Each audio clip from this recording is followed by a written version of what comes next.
Şimdi bu bağırsak sağlığı ile ilgili konuyu birazcık daha hani biyokimyasal, birazcık daha teknik detaylarıyla anlatayım istiyorum.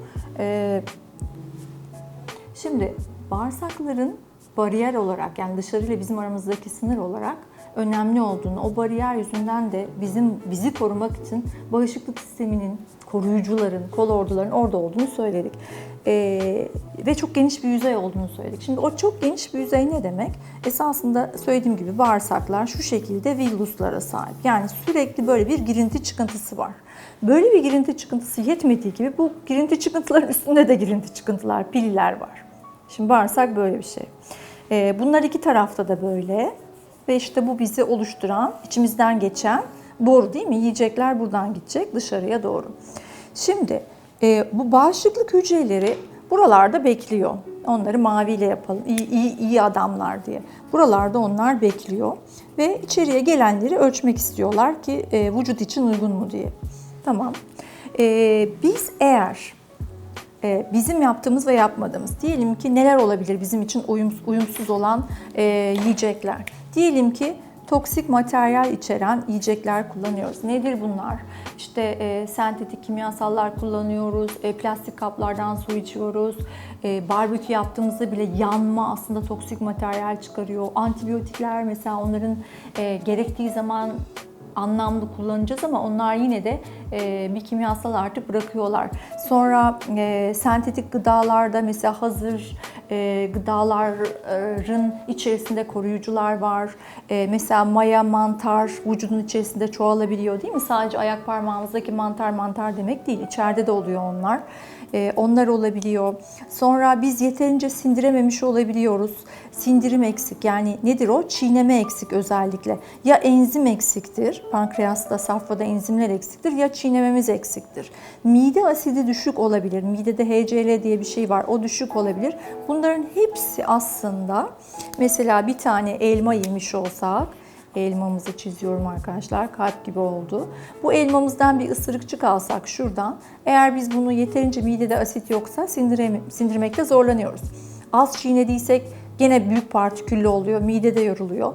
Enzimimiz eksikse pankreasta, safrada yine sindirimimiz zorlanıyor. Diyelim ki konumuz elma değil de daha hazır, daha çok bizi rahatsız ettiğini klasik olarak bildiğimiz hani unlu gıdalar, şekerli gıdalar, işlenmiş gıdalar başlığı altında söylediklerimiz olsun.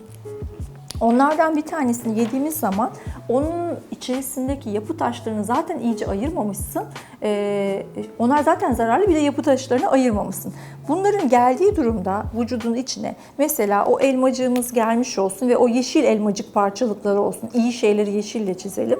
Ama bizim istemediğimiz gıdalar, diyelim ki işte glutenliler, ağır hayvansal gıdalar böyle olsun. Şimdi bunlar onların ideal sindirilmiş hali. Bazen sindirim yetmediğinde bu 4 parçaya ayrılacağına mesela atıyorum tek parça oluyor. Yani aslında küçük olacağına büyük parça halinde oluyor.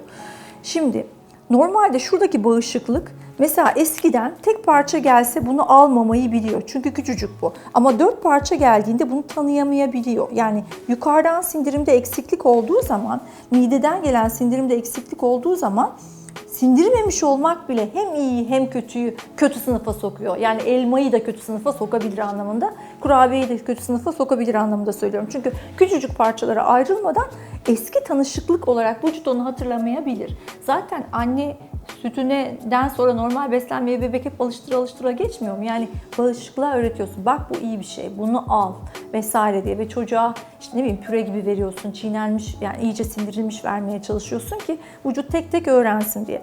Sonuçta iyi çiğnemediğinde, mide asidin yetersiz olduğunda, reflün olduğunda, pankreas enzimlerinin yetersiz, safra asitlerin yetersiz olduğunda zaten iyi bir şeyi bile içeriye alırken bağışıklık yanlış reaksiyon verebilir. Çünkü küçük parça yerine büyük parçaya gelmiş oluyor. Hadi diyelim ki şimdi de kötüler. Mesela unlu bir şey yediğimiz zaman, bu unlu olduğunda şöyle söyleyeyim, yani genel olarak işlenmiş ya da hazır gıda dediğimizde gerçekten her şey neredeyse çöpe gitmiş oluyor. Yani onu demeyelim de buna istenmeyen X maddesi diyelim. Bu X maddesi içeriye girdiğinde bir kere bağışıklık bunu gördüğü anda gözleri kocaman açılıyor. Şöyle gözlerini yapıyorum. Ve silahlarını çıkarıyor. Şu da silahı olsun, tamam mı? Ve buna karşı bir reaksiyon yapıyor. Biz bu reaksiyona immün reaksiyon diyoruz. Şöyle gibi bir şey. İmmün globulin, bunlar bağışıklık hücreleri. G diye bir maddemiz var. Bunun altında 1, 2, 3, 4, G1, G2, G3, G4 diye bir şey var. Bunlar işaret sistemi. Bunun adı antikor. Antikor işaretleme, yani elimizdeki ne diyeyim, hani böyle şey var ya, şakadan savaşlar atıyorsun da işaretlemeyle boya atıyor. Boya gibi düşünelim. Bu immünglobulinleri, bağışıklık hücreleri kötüyü işaretlemek için kullanıyor. Nerede kötüyü görürse bu immünglobulinin şekli şu olsun, kötünün şekli de bu olsun. Bunların ikisini birbirine birleştiriliyor. Bunlara antijen, antikor kompleksi deniyor, tamam mı? Şimdi bu şekilde, yani şu kötü, X ile gösterdiğimiz kötü yiyecek işaretlendiği zaman bunun adı immün kompleks oluyor.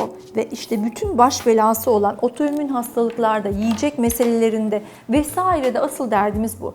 Çünkü immün kompleks demek esasında şu demek, gösterelim onu.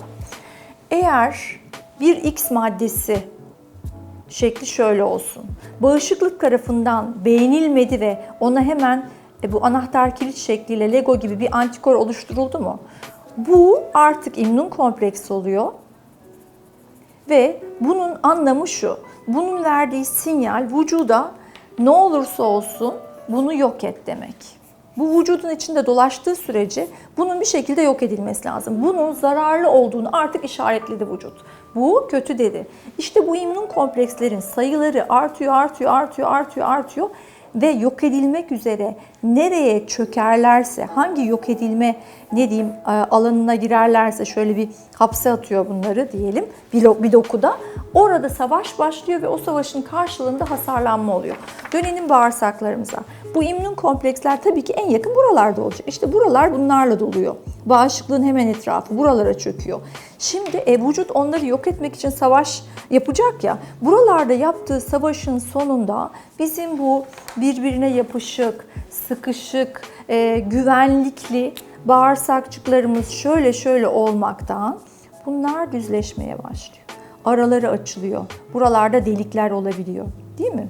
Aslında şöyle bir boruyken bu sapasağlam, içinde delikler olan ve buralardan sızdıran bir bağırsak haline geliyor. Burada yiyecekler var. İşte buna sızdıran bağırsak deniyor. Yani şurada bir yara olmuş, hasar olmuş. Çünkü bir önceki sürekli olan o kötü yiyecekleri yemekten ve vücudun bizi korumak için açtığı savaşta onları işaretleyip vücuda yok et bunlar iyi değil dediği için savaşın sonucunda, savaş alanında diyeyim, hasarlanmalar oluyor. Sonuçta buralar sızdıran bağırsak dediğimiz şey. Şimdi biraz burası açıldığı zaman olay katmerli oluyor.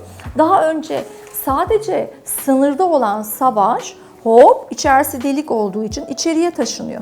Bu sefer bunlar artık askerden bile kaçarak içeriye girmiş oluyorlar. Bunlar mesela burada saydık toksik maddeler, kimyasallar, bazı yiyecek proteinleri, eksik sindirimli maddeler olabildiği gibi bakteriler de olabilir. Şimdi bakteriler dünyası ayrıca bir şey. İyisi var, kötüsü var değil mi? Şimdi iyileri seviyoruz. İçeri girse de girmese de sorun değil. Ama bunların kötüsü de burada beklediği için fırsat bulup buradan içeriye giriyor. Sadece burada kaldığında belki gaz, belki hazımsızlık vesaire o tip şikayetleri yapacak ama içeriye girdiği zaman bütün sisteme yayılmış oluyor. Özellikle bu bakterilerin egzotoksin denen bir takım bakteri duvarı artıkları otizmden Parkinson'a kadar, Alzheimer'a kadar, romatizmal hastalıklara kadar bir sürü şeyin temelinde var, inflamatuar bağırsak hastalıklarının. Çünkü hem yiyecekler hem kötü bakteri artıkları, kötü yiyecekler, kötü bakteri artıkları, vücuda uygun olmayan, size uymayan yiyecekler, bunların hepsi toptan sürekli olarak o immün kompleks ve savaş çağrısı yaptırıyor vücuda. İşte kısa süreli savaş olsa onun adı akut inflamasyon olurken Kronik savaş olduğu zaman onun adı kronik inflamasyon oluyor. Şöyle düşünün, ilk başta olan olay bağırsağın çeperindeydi. Orada savaş dönüyordu. İmmün kompleksleri, askerler boyalı tabancayla işaretledi. Geldi diğerleri onu öldürmek için falan. Orada bir savaş alanı oldu. Savaş alanı arttığı kısmında bağırsakta delikçikler oluştu eğer çok savaş varsa. Deliklerden diğerleri toptan içeriye kaçtı. Artık onlar vücudun başka yerlerine gidiyorlar ve oralarda bu sefer vücutta bir savaş başlıyor. İşte o içeriye geçmişlerin konduğu yer neresiyse orada otoimmün bir hastalık olabilir, orada inflamatuar bir hastalık olabilir vesaire. Yani yemek işindeki konu bağırsak bariyeri bozulursa içeriye sızacak. Bozulmanın temeli yediklerinle alakası var. Yeme modeliyle de alakası var. Ağızdan başlıyor, enzimler vesaire devam ediyor ama yediklerinle de alakası var. Şimdi basitçe yani içimizdeki güvenlik duvarının delinmesi olarak algılayalım bağırsak duvarının delinmesini. Ve bunu bütün hastalıklara bağlayabiliriz. Burada konu aslında sadece bakteriler değil. Bakteri konusu çok büyük bir konu olarak hani disbiyozis, bakteri, mikrobiyota vesaire büyük konu ama konunun başlığı bakterilerin kendisinden çok şöyle düşünmek lazım. Bakteriler canlılar değil mi? Onlar da bir canlı türü. Bu bakterilerin bazıları şeker yemeği, bazıları un yemeği, bazıları işte protein yemeği neyse. Hepsi canını yani ona ne iyi geliyorsa onu yiyor. Şimdi kötü ile iyi ayıran şey ne? Kötü bakteri şu demek. Bizim normalde yemememiz gereken şeyi yediğimizde oluşana kötü bakteri demek zorundayız. Kötü olduğu için değil, bizim habitat yani doğalımıza uymayan şeyleri biz koyunca onda beslenenler çıkacak. Yani biz nasıl hangi ideal beslenmeyi kovalamamız gerekiyorsa bakteriler de kendi ideallerini kovalıyorlar. Eğer bizimle uyumlu, simbiyotik, kardeş geçinmemiz gereken bakterileri beslemek istiyorsak bizle aynı kafada onlar. Bitkisel besinler yiyeceğiz, işlenmiş gıdadan uzak duracağız vesaire. Ama biz hazır gıdaları koyduğumuz zaman o zaman ne olacak? Onu sevenler orada çoğalacak. Çünkü onun yemeği hazır orada yani. Dolayısıyla iyi bakteri kötü bakteriden öte bize uyan ve bize uymayan var. Sorun suç bakterinin değil. Suç oradaki yuvayı hangi yemek servis şirketiyle çalıştırdığımızda yani biz bizim bakterilere göre yemek yersek kendimize uyan onları da uyuyor. Zaten simbiyotik, kommensal, mutlu yaşamak demek. Ama biz kendimizi değiştirip de bize uymayanı yersek ilk reaksiyonu oradan alıyoruz. Baktericiklerimiz ölüyor, beslenemiyorlar ve onların düşmanları çoğalmış oluyor. Mantar da aynı şekilde işte kötü bakteri, iyi bakteri işte bu lafların arkasında onlar var. O yüzden konu bakteriler değil. Onları neyle beslediğimiz? Beslenmeyi değiştirince o da değişecek. Beslenmeyi değiştirince bakteriler değişecek. Beslenmeyi değiştirince bağışıklık o besinlere reaksiyon vermeyecek. Reaksiyon vermeyince orada savaş alanı olmayacak. Savaş alanı olmayınca bariyer sağlamlaşacak. Sıkışık olacak bağırsak duvarı içeriye geçirmeyecek. Ben buraya bir çizik atarsam, küçücük bir tırnağımla bile çizik atsam buradaki bariyeri bozacağım için içeriye girebilir mikroplar değil mi? Niye elimizi falan yıkıyoruz? Oradan girmesin diye. Atıyorum manikürde hepatit kapabiliyorsun. Küçücük kenarını ölü deriyi kopardığı halde gelebiliyor sana. Demek ki bariyer o kadar mühim. İşte içeride o çizik de o şekilde olmuş oluyor. Yani kötü yiyeceklerle mücadele savaşı başladığında ufak çizikler içeride oluyor ve onlar içeriye sızabiliyorlar. Dolayısıyla mesele önce ne yediğinde.